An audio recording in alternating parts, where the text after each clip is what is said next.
రాష్ట్ర ప్రజలందరూ ముద్దుగా పిలుచుకునేటటువంటి ఒక టిష్యూ పేపర్. ఇందులో ఒక వార్త రాశారు ఈరోజు, మీరు చూడాలి. చాలా ముఖ్యమైనటువంటి 2 అంశాలు ఉన్నాయి. ఇచ్చింది సరే, మిగిలింది ఎప్పుడు. ఇచ్చింది సరే, మిగిలింది ఎప్పుడు. ఇదేంటంటే ఈ 1 year కాలంలో చంద్రబాబు గారు 3వసారి ముఖ్యమంత్రిగా పనిచేసినటువంటి ఈ 1 year కాలంలో 4వసారి పనిచేసినటువంటి 1 year కాలంలో ఏదో చాలా బ్రహ్మాండమైనటువంటి వెల్ఫేర్ స్కీమ్స్ ఇంప్లిమెంట్ చేసినట్టు, ఇంకా కొన్ని ఏవో మిగులున్నాయి వాటిని కూడా ఇచ్చేయండి అంటూ ప్రభుత్వాన్ని లేపే ప్రయత్నం చేస్తూ ఉన్నారు. నేను అడుగుతా ఉన్నాను, నేను ఈ ఏడాది కాలంలో మీరు చేసిందేంటి? చంద్రబాబు గారు ఎప్పుడు ముఖ్యమంత్రి అయినా సరే, వెన్నుపోటుతో మొదటిసారి ముఖ్యమంత్రి అయినప్పుడైనా, తదనంతరం 99లో ఆయన ముఖ్యమంత్రి అయినా, అప్పుడు ఒక రకమైనటువంటి మేనిఫెస్టో అనౌన్స్ చేశారు. ఆయన 99లో ఆయన అనౌన్స్ చేసినటువంటి మేనిఫెస్టో ఇది, 2వసారి ముఖ్యమంత్రిగా ఉన్నప్పుడు. మరి ఆ తర్వాత 2014-19 సమయంలో ముఖ్యమంత్రి అయినా సరే, this is the then manifesto. సుమారుగా 600 హామీలు ఇచ్చాడు అప్పుడు ఆయన. మరి ఇది లేటెస్ట్ 24లో ఇచ్చినటువంటి మేనిఫెస్టో అయినా. ఏ ఒక్కసారైనా మేనిఫెస్టోలో చెప్పిన దానికి ఆయన కట్టుబడి ఉండి హామీలు నెరవేర్చినటువంటి సందర్భం ఉందా నేను అడుగుతా ఉన్నా. At any point of time, during any other tenure, ఈ టెన్యూర్ కాకుండా అంతకుముందు టెన్యూర్స్లో అయినా ఏ ఒక్కసారైనా సరే, ప్రతిసారి కూడా వెన్నుపోటే, ప్రతిసారి కూడా రాష్ట్రం తిరోగమనం అన్ని రంగాల్లో కూడా. మీరు తీసుకోండి,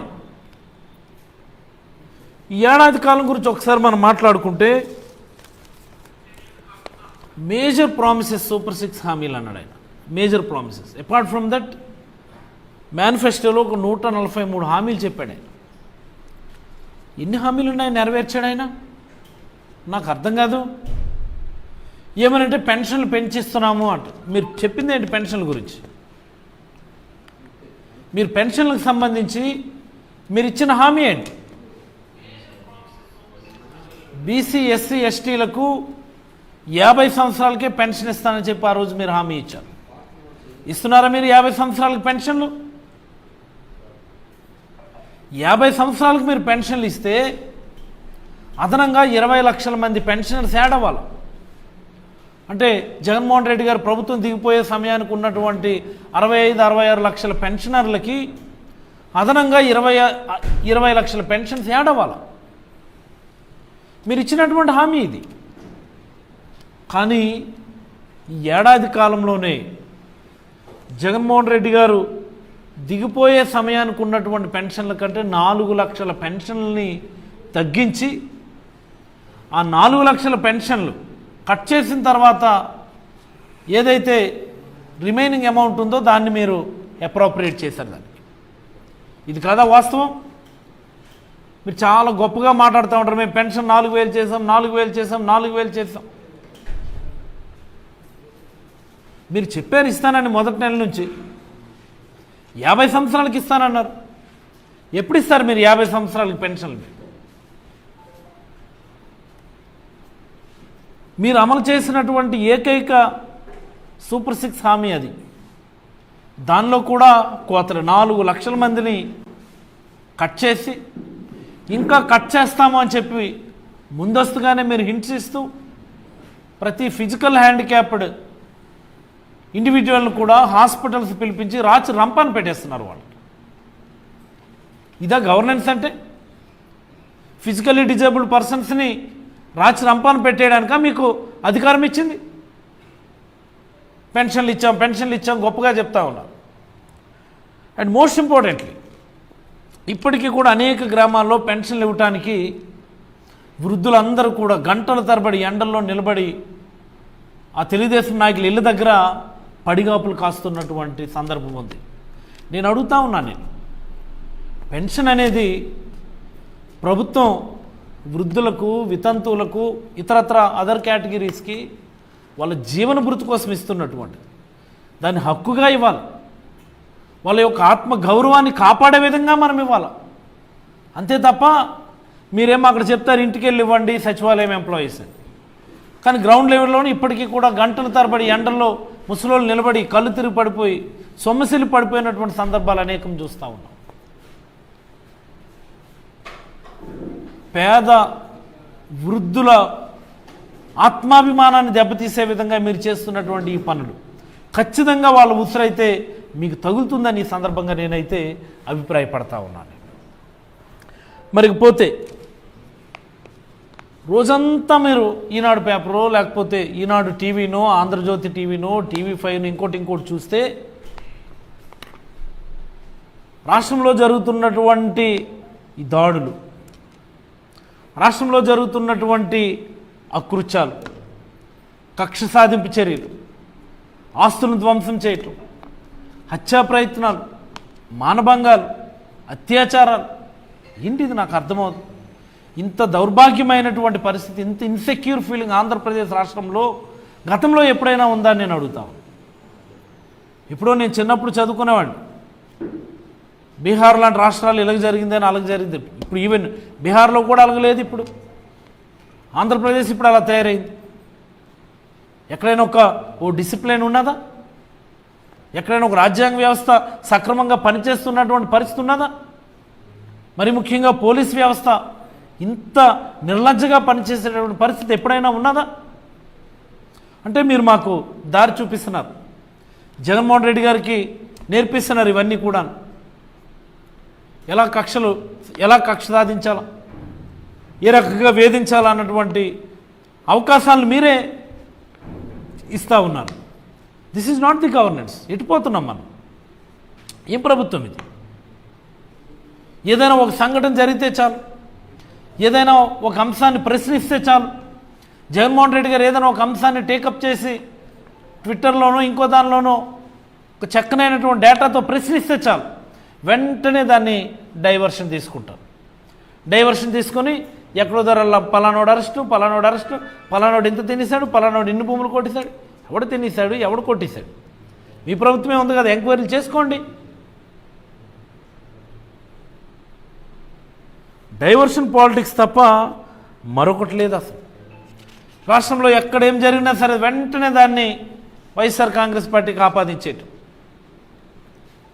ఏడాది కాలంలో మీరు చేసినటువంటి పరిపాలన వల్ల పెట్టుబడిదారుల్లో ఈ రాష్ట్రం మీద పూర్తిగా నమ్మకం పోయిందని నేనైతే అభిప్రాయపడతా ఉన్నాను.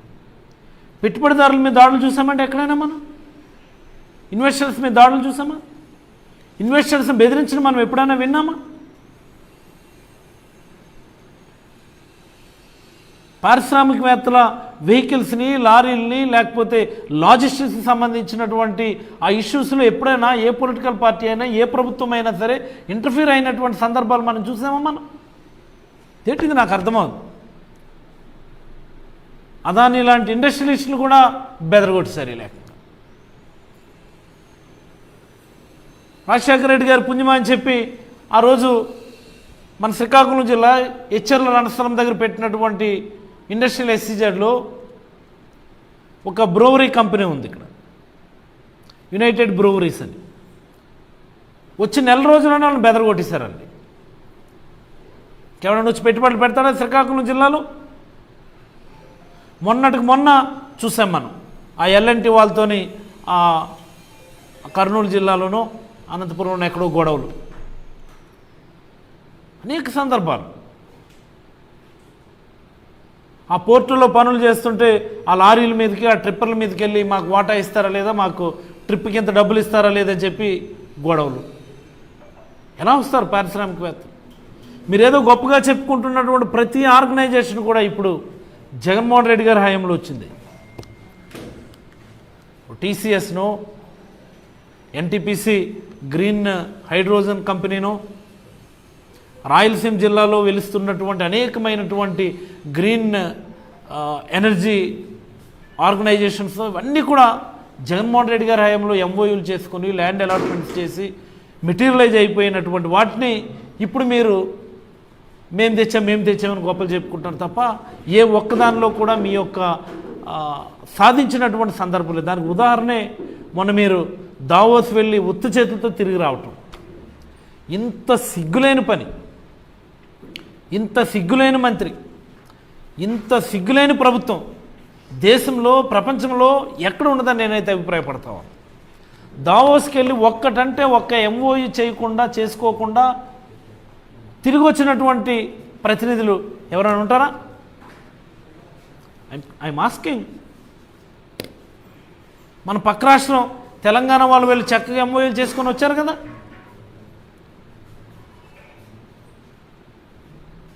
ఎలా వస్తారు పెట్టుబడిదారులు? ఈ 1 ఇయర్లో మీరు చేసింది పెట్టుబడిదారులు బెదిరించడం, పారిశ్రామికవేత్తలను వేధించడం, రాజకీయ కక్షలు, రాజకీయ హత్యలు, రాజకీయ మానభంగాలు, డైవర్షన్ పాలిటిక్సే తప్ప మరొకటి కాదు. అసలు ఏమిచ్చారండి నాకు అర్థం అవ్వదు. పెన్షన్ల గురించి ఆల్రెడీ చెప్పుకున్నాం మనం. దీపం పథకం, దీపం 2 ఇంప్లిమెంట్ చేసామంటారు. నాకు అర్థం అవ్వదు. దీపం 2 అసలు దీపంకి మన రాష్ట్రంలో ఎన్ని కనెక్షన్లు ఉన్నాయి? 1,59,00,000 అంటే 1,60,00,000 కనెక్షన్లు ఉన్నాయి. ఈ 1,60,00,000 కనెక్షన్లకి 3 సిలిండర్లు చొప్పున సంవత్సరానికి ఫ్రీగా ఇవ్వాలి అంటే సుమారుగా 4,000 కోట్లు అవసరం. మీరు అలాట్ చేసింది ఎంతండి మొన్నటి బడ్జెట్లో? సుమారుగా ఒక 860 కోట్లు ఎంత అలాట్ చేశారు. మేము దీపం 2 పథకం అందరికీ 3 పథకాలు 3 సిలిండర్లు ఫ్రీగా ఇచ్చేస్తున్నామని చెప్తే ఎవరికి వస్తుందో ఎవరికైనా తెలుసా? ఒకవేళ రాకపోతే ఎవరిని అడగాలో ఈ రాష్ట్రంలో ప్రజలకు తెలుసా? ఇక్కడే ఉన్నారు మా మహిళా జర్నలిస్ట్ ఒక ఆవిడని అడగండి, మీరు చెప్తారా? మీకు ఫ్రీగా గ్యాస్ బండ్ వచ్చిందా లేదా? ఒకవేళ రాకపోతే మీరు ఎవరిని అడగాలో మీకు తెలుసా? ఎవరికన్నా అది మనం రిప్రజెంట్ చేయడానికి అవకాశం ఉందా అనేది అది ఒక స్కీమా? 4,000 కోట్లు అవసరమైన దగ్గర 869 కోట్లు మీరు అలాట్ చేసి మేము బ్రహ్మాండంగా దీపం పథకం ఇంప్లిమెంట్ చేస్తామని చెప్తే అది పథకం ఇచ్చినట్ట? 50 సంవత్సరాలకి ఇవ్వాల్సినటువంటి పెన్షన్ని ఇవ్వకుండా 4 లక్షల మందికి పెన్షన్లు కట్ చేసేస్తే పెన్షన్ల పథకం మీరు బ్రహ్మాండంగా ఇంప్లిమెంట్ చేసినట్ట? ఆడబిడ్డ నిధి అని గొప్పగా చెప్పారు చంద్రబాబు గారు. నెలకు 1,500 చొప్పున ఇచ్చేస్తాం 18 సంవత్సరాలు దాటితే 60 సంవత్సరాల లోపల అని చెప్పి. ఎంతమందికి ఇచ్చారు మీరు నెలకు 1,500? ఎంతమందికి ఇచ్చారు మీరు? సుమారుగా 1,80,00,000 మంది ఉంటారు ఈ 18 నుంచి 59 సంవత్సరాల మధ్యలో. పోనీ 18 నుంచి 50 సంవత్సరాలు అనుకుంటే 1,50,00,000 మంది ఉంటారు.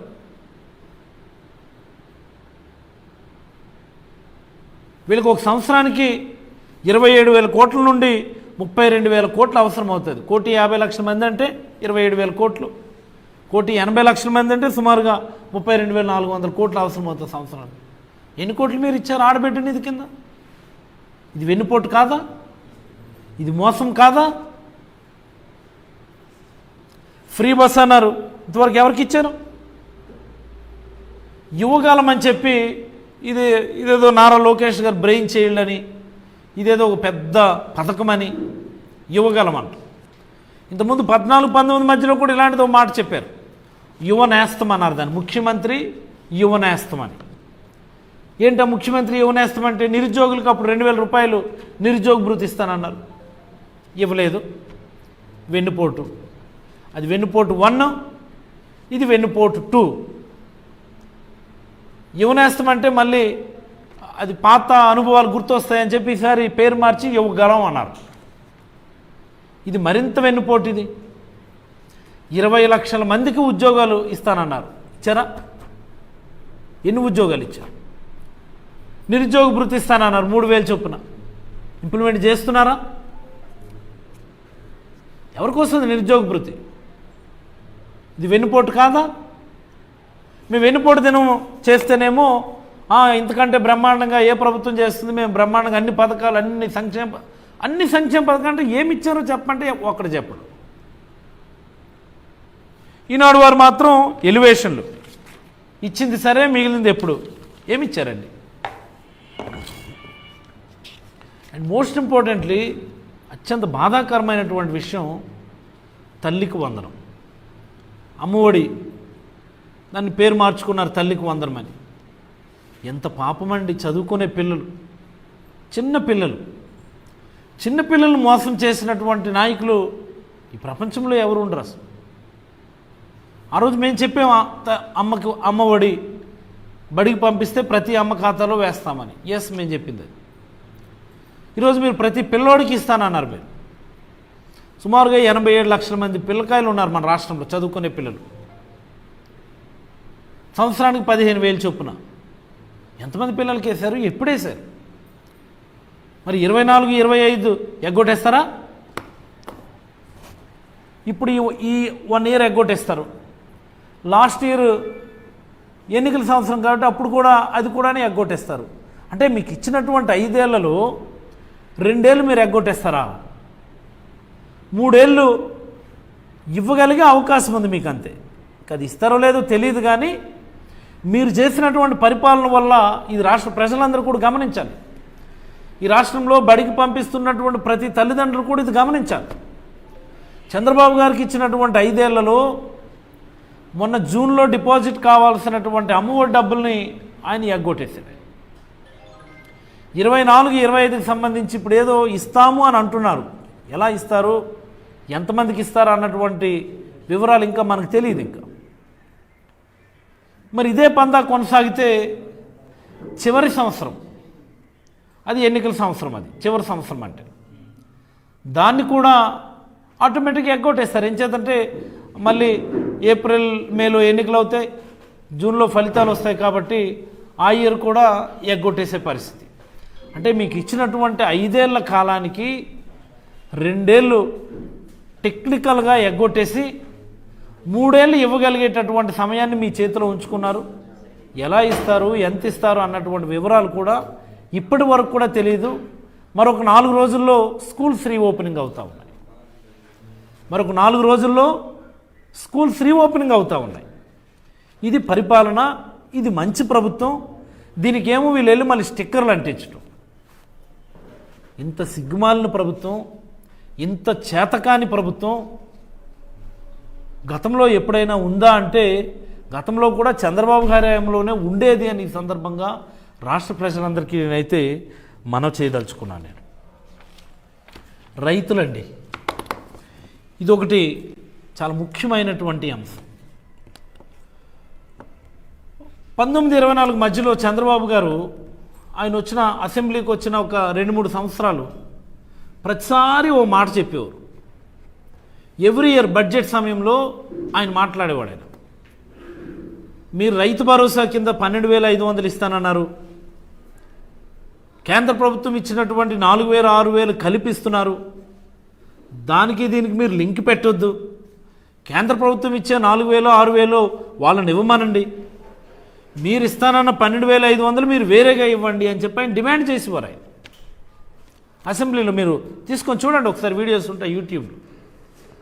మరి ఈయన ప్రభుత్వంకి వచ్చేసరికి కేంద్ర ప్రభుత్వం ఇచ్చే PM కిసాన్ 6,000 మాత్రం కలిపేస్తారట ఇందులో. వేరే ప్రభుత్వం అయితే ప్రశ్నిస్తారు, ఈనాడు వారు ప్రశ్నిస్తారు, ఆంధ్రజ్యోతి వారు ప్రశ్నిస్తారు, TV5 వారు అయితే డిబేట్లు పెట్టి గొడవ చేస్తారు. వీళ్ళ ప్రభుత్వం అయితే నిమ్మకు నీరెత్తినట్టు కామ్గా ఉంటారు. ఆ PM కిసాన్ డబ్బులతో కలిపిస్తానన్నారు. మరి పోనీ అదైనా ఇచ్చారా? ఏడాది అయిపోయింది కదా ఇప్పటికీ. 6,000 + 20,000 అంటే 26,000 ఇవ్వాలి మీరు. ఆ 20,000 మాకు ఎవరికి రాలేదు ఇప్పటి వరకు. రైతు భరోసా డబ్బులు ఇప్పటి వరకు మాకు ఎవరికి రాలా.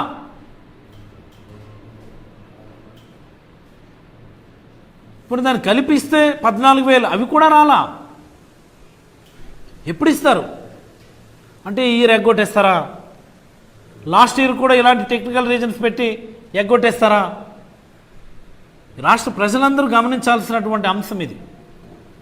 చంద్రబాబు నాయుడు గారు అనేటటువంటి వ్యక్తి మోసం చేయటంలో is the most skilled person, is the utmost skilled person in వెన్నుపోటు అండ్ బిట్రేయల్.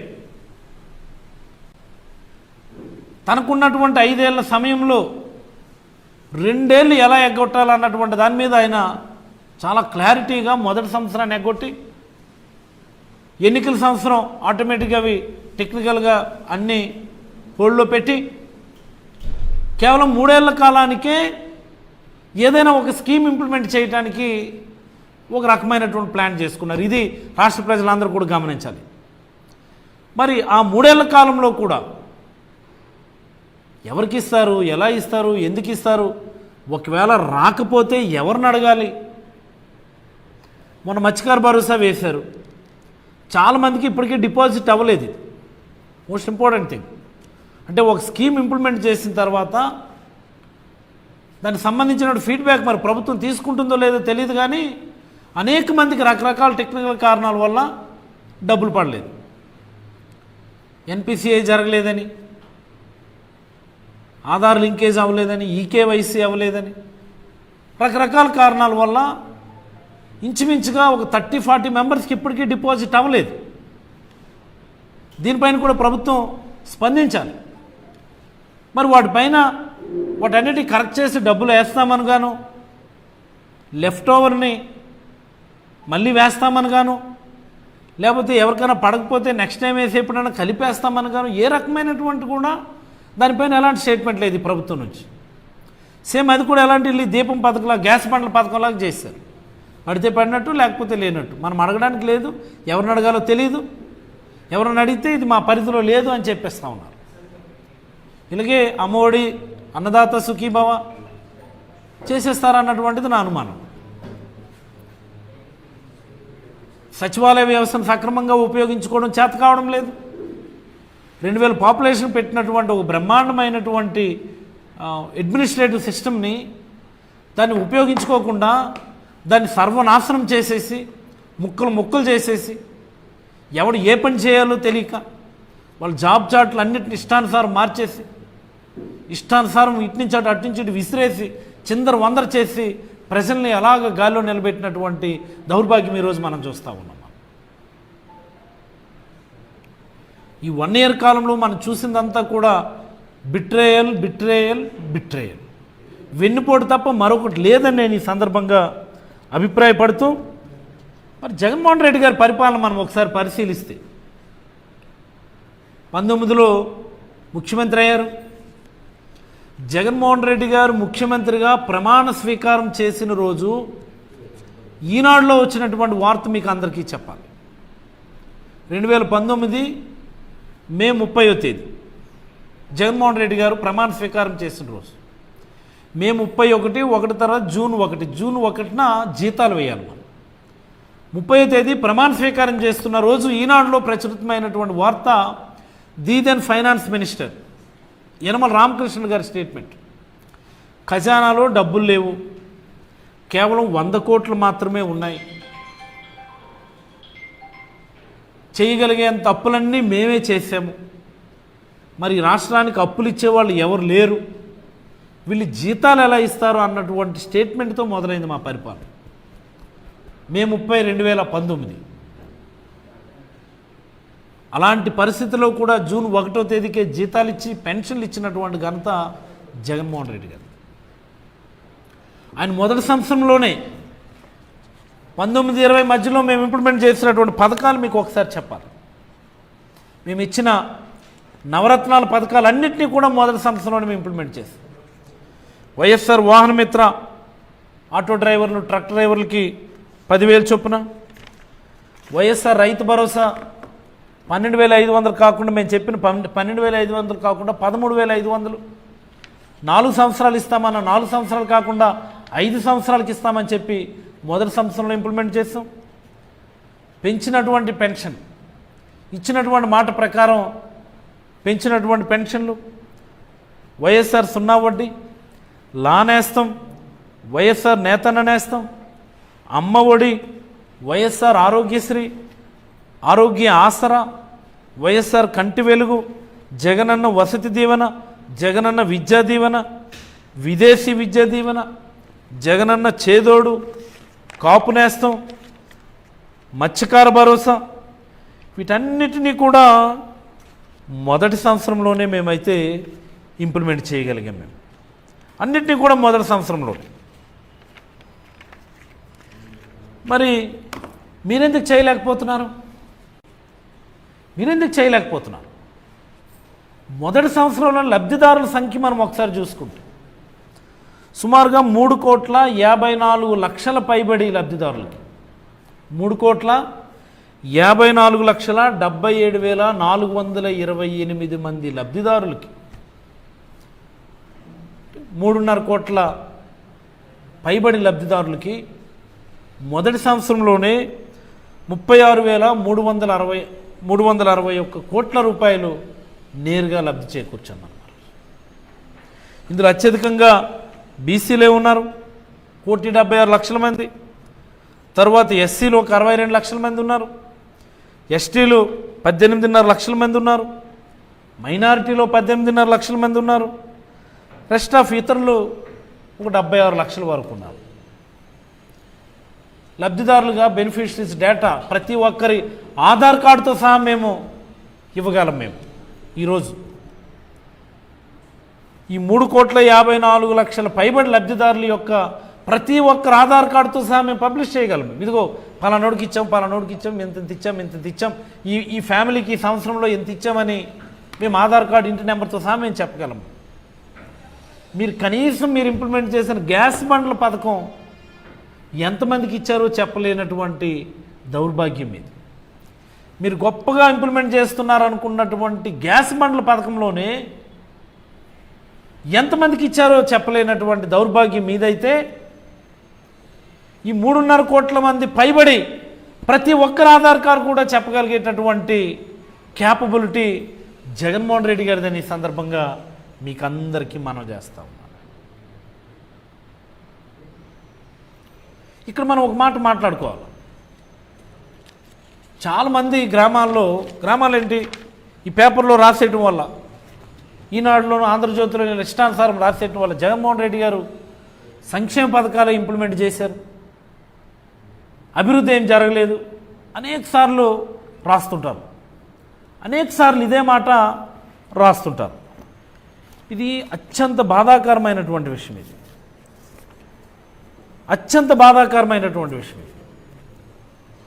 జగన్మోహన్ రెడ్డి గారి హయాంలోనే ఈజ్ ఆఫ్ డూయింగ్ బిజినెస్లో మన రాష్ట్రానికి సక్సెసివ్గా 3 ఇయర్స్ పాటు నెంబర్ 1 స్థానం వచ్చింది మనకి.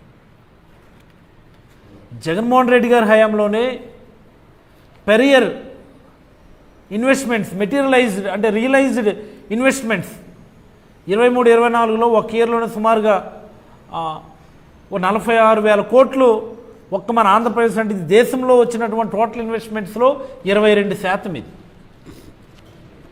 ఇండస్ట్రియల్ గ్రోత్లో టాప్ ప్లేస్లో ఉన్నాం, అగ్రికల్చరల్ గ్రోత్లో టాప్ ప్లేస్లో ఉన్నాం, జీడిపి బ్రహ్మాండమైనటువంటి గ్రోత్ రేట్ చూపించాం. మనం మొన్న ఎప్పుడో రాశారు టీడీపీ అధికారిక పత్రికల్లోనూ వాళ్ళ ఛానల్లోనూ 24-25కి జీడిపి గ్రోత్ రేట్ చాలా బ్రహ్మాండంగా ఉంది అని. ఏంటుండేది నాకు అర్థం కాదు. డిక్లైన్ 24-25 సంవత్సరానికి గాను జీడిపి గ్రోత్ రేట్ సుమారుగా 22% తగ్గిపోయిందని ఈ సందర్భంగా మీకు అందరికీ మనవి చేస్తూ ఉన్నాను. మీరు తీసుకోండి, ఇయర్ 24-25కి సంబంధించి స్టేట్ గవర్నమెంట్కి సంబంధించినటువంటి జిఎస్టీ రెవెన్యూ 2,652 కోట్లు వచ్చింది. మరి ఇదే ఇయర్ గాను 23-24కి 3,499 కోట్లు వచ్చింది. అంటే అప్పుడు ఉన్నటువంటి ఆదాయంలో ఇప్పుడు ఆదాయం సుమారుగా 24% తగ్గిపోయింది అన్నటువంటిది చాలా స్పష్టం. అనేక సందర్భాల్లో చంద్రబాబు గారు మాట్లాడుతూ ఉంటారు, జగన్మోహన్ రెడ్డి గారి హయాంలో ఆర్థిక విధ్వంసం జరిగిపోయింది, జగన్మోహన్ రెడ్డి గారి వల్ల స్టేట్ ఫైనాన్సెస్ బాగా దెబ్బతిన్నాయి, జగన్మోహన్ రెడ్డి గారి అడ్మినిస్ట్రేషన్ వల్ల రాష్ట్రానికి ఎవరు అప్పులు ఇచ్చే పరిస్థితి లేదని ప్రతిసారి చెప్తూ ఉంటారు చంద్రబాబు గారు.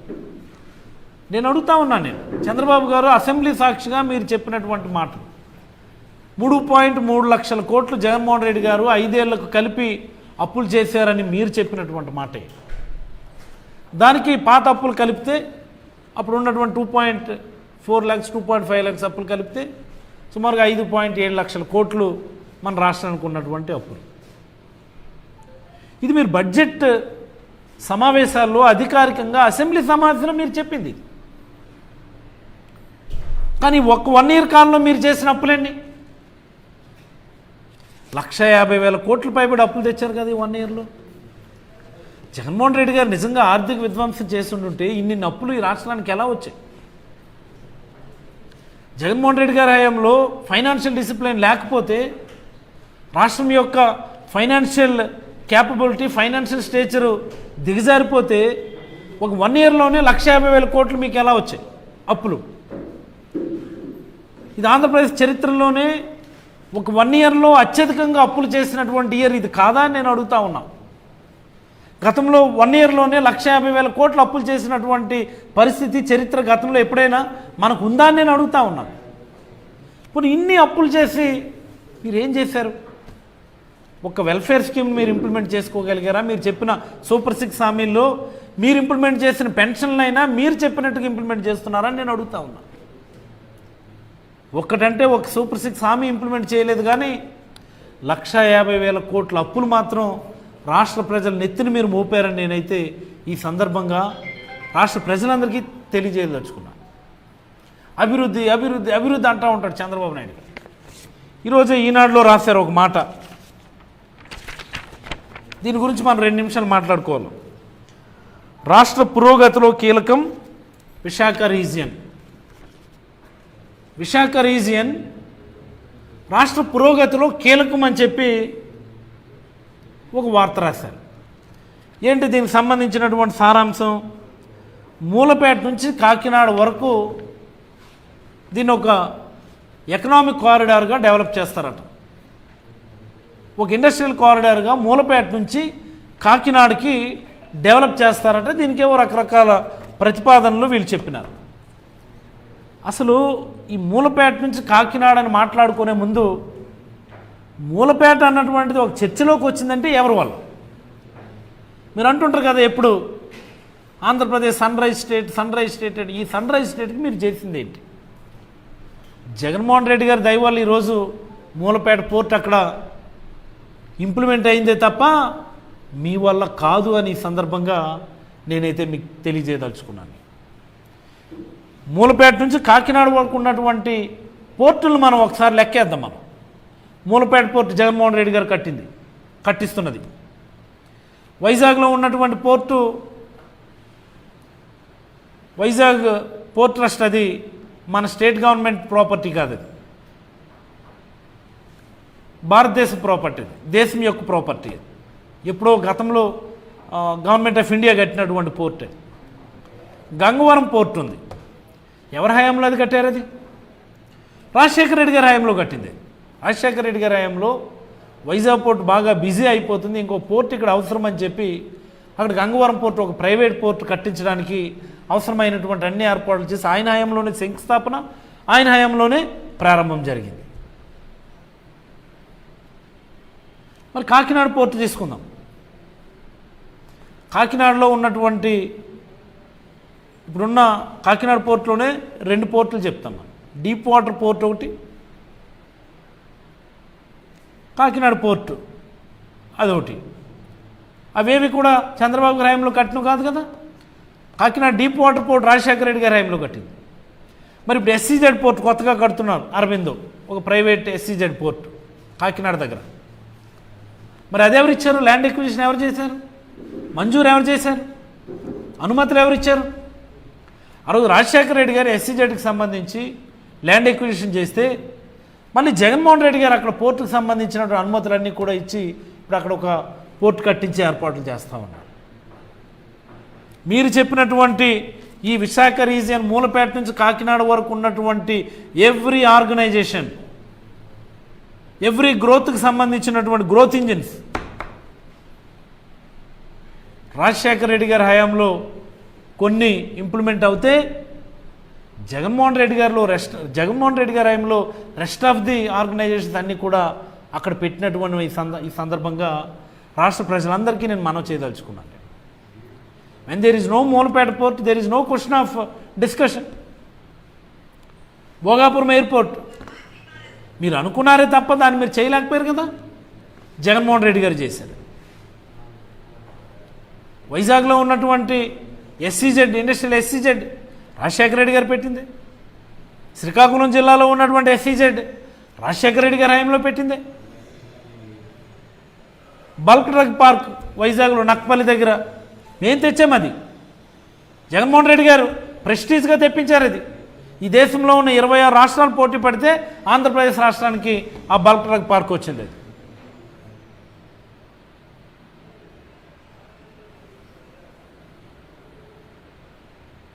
ఇన్ఫోసిస్, అదాని డేటా పార్క్ వైజాగ్కి ఇవన్నీ మేము తెచ్చినవే కదా. లుల్లు మాల్ తెచ్చారట, అది గొప్పగా చెప్తారట. లుల్లు మాల్ ఏం నాకు అర్థమవుతుంది. దానికి బాబు లాంటి మాలు, ఇన్ఆర్బిట్ మాలు మనమే కట్టిస్తూ ఉన్నాం. జగన్మోహన్ రెడ్డి గారి హయాంలో మంజూరు చేసి ఆల్రెడీ 60-70% కన్స్ట్రక్షన్ అయిపోయింది. మొన్న ఎప్పుడో యూనిటీ మాల్ అని మీరు ఇది చేశారు. అవన్నీ ఎవరండి ల్యాండ్ అలాట్మెంట్స్ చేశారు అవన్నిటికీ?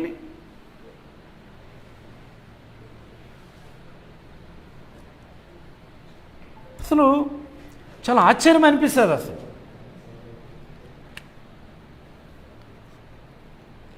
కియా అని కొంచెం మాట్లాడతారు. కియాకి బాబు లాంటి ఆర్గనైజేషన్స్, కొన్ని వందల ఆర్గనైజేషన్స్ ఈ రాష్ట్రంలో జగన్మోహన్ రెడ్డి గారి హయాంలో వచ్చాయి.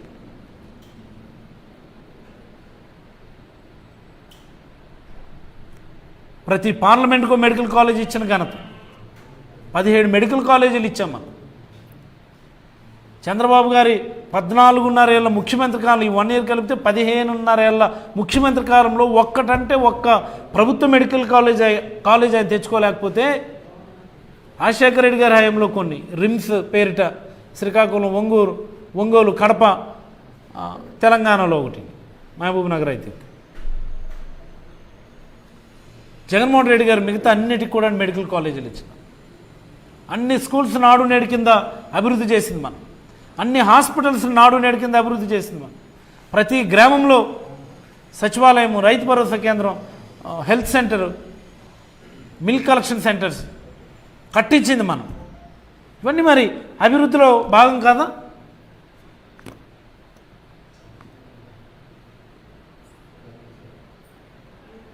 ఈ రాష్ట్రానికి ఒక దిశానిర్దేశం చేసింది జగన్మోహన్ రెడ్డి గారు. అన్ని రంగాల్లో కూడా పెట్టుబడుల పరంగా, ఇండస్ట్రీస్ పరంగా, అగ్రికల్చర్ పరంగా, ప్రజల జీవన ప్రమాణాలు పెరుగుదలలో తీసుకోండి. Any sustain development, any SDGs అన్నీ కూడా జగన్మోహన్ రెడ్డి గారి హయాంలోనే ఎస్డిజీస్లో బ్రహ్మాండమైనటువంటి ఇంప్రూవ్మెంట్ చూపించాం మనం. ఈరోజు ఏమున్నది? ఈరోజు కొనుగోలు శక్తి ఎవరికైనా ఉన్నదా? కొనుగోలు శక్తి లేదు కాబట్టే ఈరోజు జీడిపి ఇంత దారుణంగా పడిపోయిందని ఈ సందర్భంగా మీకు అందరికీ మనవి చేస్తూ ఉన్నాం. చంద్రబాబు గారు అప్పులు తేవడమే కాదు, దీనికి అదనంగా ప్రజల మీద 15,000 కోట్ల ఎలక్ట్రిసిటీ బిల్స్ అదనంగా మోపాడు ఈ 1 ఇయర్లో. మరి అది కూడా ప్రజలపైన భారమే కదా. 15,000 కోట్లు ఎలక్ట్రిసిటీ బిల్స్ పెంచి ప్రజల మీద భారం మోపుతూ ఉన్నారు. దాన్ని కూడా దీన్ని కలపాలి 1,50,000 కోట్లకి. అది కూడా అప్పు కిందే దాన్ని మనం పరిగణించాలి. అన్నిటినీ పెంచేస్తున్నారు కదా. ఇప్పుడు రిజిస్ట్రేషన్ ఛార్జెస్ పెంచారు మొన్న. ఏముంచారు మీరు? రిజిస్ట్రేషన్ ఛార్జెస్ పెంచారా లేదా? ఎలక్ట్రిసిటీ ఛార్జెస్ పెంచారా లేదా? ఎంత వాగుడు వాగేవారండి అప్పుడు. పెట్రోల్ ధరలు పెరిగిపోయి రాష్ట్రంలో అత్యధికంగా పెట్రోల్. మరేం మీరు వచ్చారు కదా, కూటమిలో ఉన్నారు కదా, కేంద్ర ప్రభుత్వం మీదే కదా, మరి ఎందుకు తగ్గించట్లేదు మీరు డీజిల్ అని, పెట్రోల్? జగన్మోహన్ రెడ్డి గారి హయాంలో అయితే ఆయిల్ ప్రైసెస్ అనేది స్టేట్ అంశమా? చంద్రబాబు గారి హయాంలో అయితే ఈ ఆయిల్ ప్రైసెస్ అనేవి సెంట్రల్ అంశమా? ఏమిటి మాయ? నారా లోకేష్ గారు అయితే ఆయన యువగలం పాదయాత్రలో ఏదో పెట్రోల్ బంక్ దగ్గరికి వెళ్ళి ఒక సెల్ఫీ అనమాట. 99 రూపాయలు డీజిల్ ధర అని ఆ petrol bunk what is that ఆ డిస్ప్లేలో కనిపిస్తుంటే అక్కడికి వెళ్ళి ఆయన సెల్ఫీ, ఇదిగో జగన్ హయాంలో పెట్రోల్ ధరలు చూడండి అని. మరి ఇప్పుడు వెళ్ళి తీయండి, ఎంత తగ్గించారు మీరు? 99 రూపాయల కంటే ఎంత తగ్గిపోయింది మీ హయాంలో? రాష్ట్రంలో ప్రజలు అల్లాడిపోతూ ఉన్నారు. అసలు ఏం పాపం చేశాంలో నాయన అన్నటువంటి పరిస్థితికి వచ్చారు. ఈరోజు చాలా ఘోరమైనటువంటి తప్పిదం జరిగిపోయింది అన్నటువంటి భావనకి ఈరోజు ప్రజలందరూ కూడా వచ్చారు. దానికి నిదర్శనమే మన వైఎస్ఆర్ కాంగ్రెస్ పార్టీ ఆధ్వర్యంలో రాష్ట్ర వ్యాప్తంగా జరిగినటువంటి వెన్నుపోటు దినంలో ఉన్నటువంటి అనూహ్యమైనటువంటి స్పందన అది. స్వచ్ఛందంగా పబ్లిక్ పార్టిసిపేట్ చేయటం,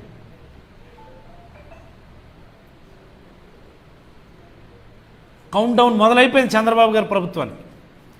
కౌంట్ డౌన్ మొదలైపోయింది కాబట్టే గత 3 రోజులుగా మనందరికీ కూడా IVRS కాల్స్ వస్తూ ఉన్నాయి. ఇప్పటికిప్పుడు ఎన్నికలు జరిగితే మీరు ఎవరికి ఓటేస్తారు అన్నటువంటిది దాని సారాంశం. ఏమ రైట్ ఆర్ నాట్? ఎప్పుడైనా ప్రభుత్వం వచ్చిన 1 ఇయర్కి ఎవరికి ఓటేస్తారు అన్నటువంటిది వస్తుందా? లాస్ట్ 1 ఇయర్లో వస్తుంది తప్ప మొదటి 1 ఇయర్లో ఎప్పుడు రాదు. కానీ ఇప్పుడు వచ్చినాయి ఆల్రెడీ కాల్స్ అందరికీ.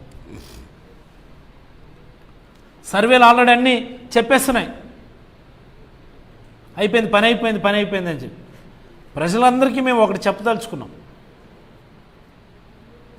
జగన్మోహన్ రెడ్డి గారు ఆ రోజు పార్టీలు చూడకుండా, రాజకీయాలు చూడకుండా, కుల మతాలు చూడకుండా ప్రజల ఆర్థిక అసమానతలు తగ్గాలని, సామాజిక అసమానతలు తగ్గాలని, బీసీ ఎస్సీ ఎస్టీ మైనారిటీలకి 50% అన్ని నామినేటెడ్ పోస్టుల్లో పదవుల్లో గౌరవాన్ని ఇస్తాం, మహిళలకి 50% రిజర్వేషన్లే కాకుండా మహిళలకు కూడా నామినేషన్ పదవుల్లో పోస్టుల్లో అవకాశాలు ఇస్తాం.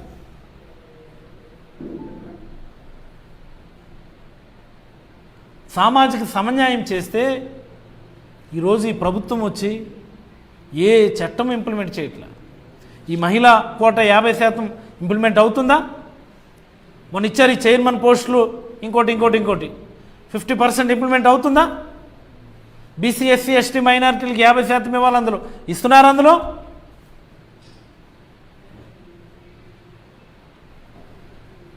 ఎస్సీ ఎస్టీ సబ్ ప్లాన్ నిధులు అని చెప్పి రకరకాల మాటలు మాట్లాడేవారు గత 5 ఏళ్ళు. ఏది ఈరోజు ఆ డిస్కషన్ ఏది? ఎస్సీ ఎస్టీ సబ్ ప్లాన్కి సంబంధించి మీరు చేసినటువంటి అలాట్మెంట్స్ ఏవి? గిరిజనుల్లో దీనిపైన తీవ్రమైనటువంటి చర్చ జరుగుతుంది, ఎస్సీలో తీవ్రమైనటువంటి చర్చ జరుగుతుంది. బీసీ లోన్లు ఇస్తున్నాం, ఎస్సీ లోన్లు ఇస్తున్నాం, ఈ లోన్లు ఆ లోన్ అన్నారు. ఎవరికి ఇచ్చారు? మీరు ఇస్తున్నారా? ఆపేశారు కదా మొత్తం అన్నీ.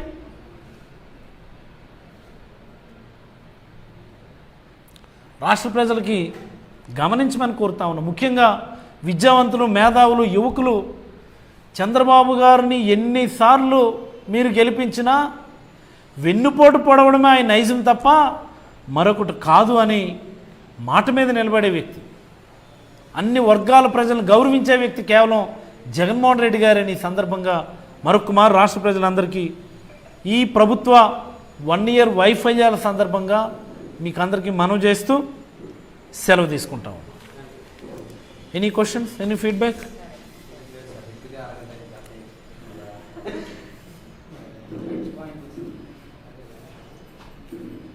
రైట్.